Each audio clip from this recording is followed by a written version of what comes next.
The Gospel according to Matthew, chapter 22. Jesus spoke to them again in parables, saying, The kingdom of heaven may be compared to a king who gave a wedding feast for his son. And he sent out his slaves to call those who had been invited to the wedding feast, and they were unwilling to come. Again he sent out other slaves, saying, Tell those who have been invited, Behold, I have prepared my dinner. My oxen and my fattened livestock are all butchered, and everything is ready. Come to the wedding feast. But they paid no attention, and went their way, one to his own farm, another to his business, and the rest seized his slaves and mistreated them and killed them. But the king was enraged, and he sent his armies, and destroyed those murderers, and set their city on fire. Then he said to his slaves, The wedding is ready, but those who were invited were not worthy. Go therefore to the main highways, and as many as you find there invite to the wedding feast.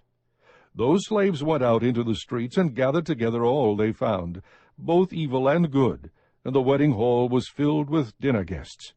But when the king came in to look over the dinner guests, he saw a man there who was not dressed in wedding clothes, and he said to him, Friend, how did you come in here without wedding clothes? And the man was speechless.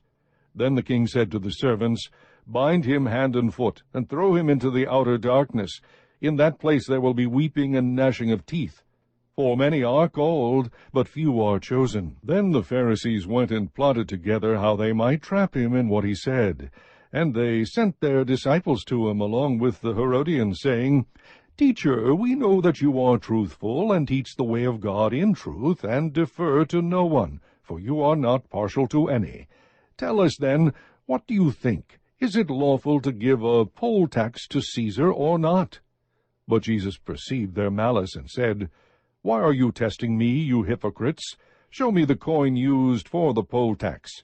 And they brought him a denarius. And he said to them, Whose likeness and inscription is this? They said to him, Caesar's.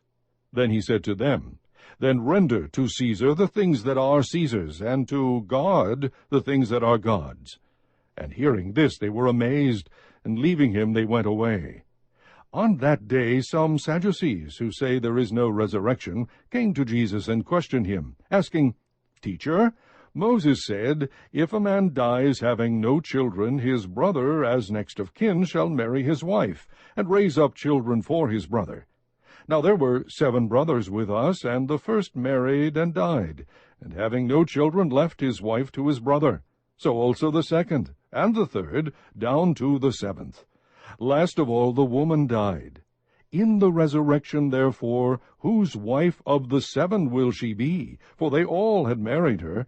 But Jesus answered and said to them, You are mistaken, not understanding the Scriptures nor the power of God. For in the resurrection they neither marry nor are given in marriage, but are like angels in heaven. But regarding the resurrection of the dead, have you not read what was spoken to you by God?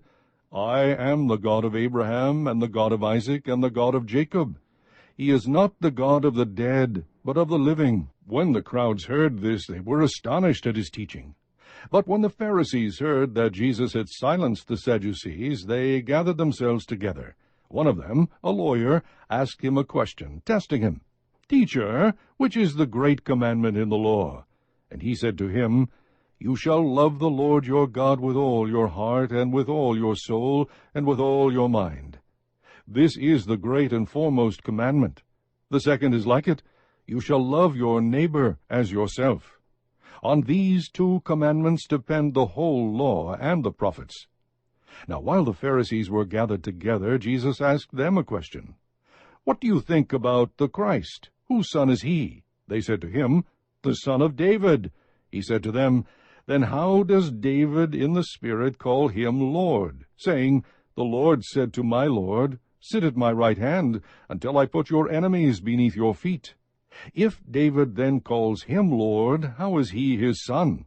No one was able to answer him a word, nor did anyone dare from that day on to ask him another question. Chapter 23. Then Jesus spoke to the crowds and to his disciples, saying, The scribes and the Pharisees have seated themselves in the chair of Moses. Therefore all that they tell you, do and observe, but do not do according to their deeds. For they say things and do not do them. They tie up heavy burdens and lay them on men's shoulders, but they themselves are unwilling to move them with so much as a finger. But they do all their deeds to be noticed by men. For they broaden their phylacteries and lengthen the tassels of their garments. They love the place of honor at banquets, and the chief seats in the synagogues, and respectful greetings in the marketplaces, and being called Rabbi by men. But do not be called Rabbi, for one is your teacher, and you are all brothers. Do not call anyone on earth your father, for one is your Father, he who is in heaven. Do not be called leaders, for one is your leader, that is Christ. But the greatest among you shall be your servant. Whoever exalts himself shall be humbled, and whoever humbles himself shall be exalted. But woe to you, scribes and Pharisees, hypocrites, because you shut off the kingdom of heaven from people. For you do not enter in yourselves, nor do you allow those who are entering to go in. Woe to you, scribes and Pharisees, hypocrites, because you devour widows' houses, and for a pretense you make long prayers. Therefore you will receive greater condemnation. Woe to you, scribes and Pharisees, hypocrites, because you travel around on sea and land to make one proselyte, and when he becomes one, you make him twice as much a son of hell as yourselves.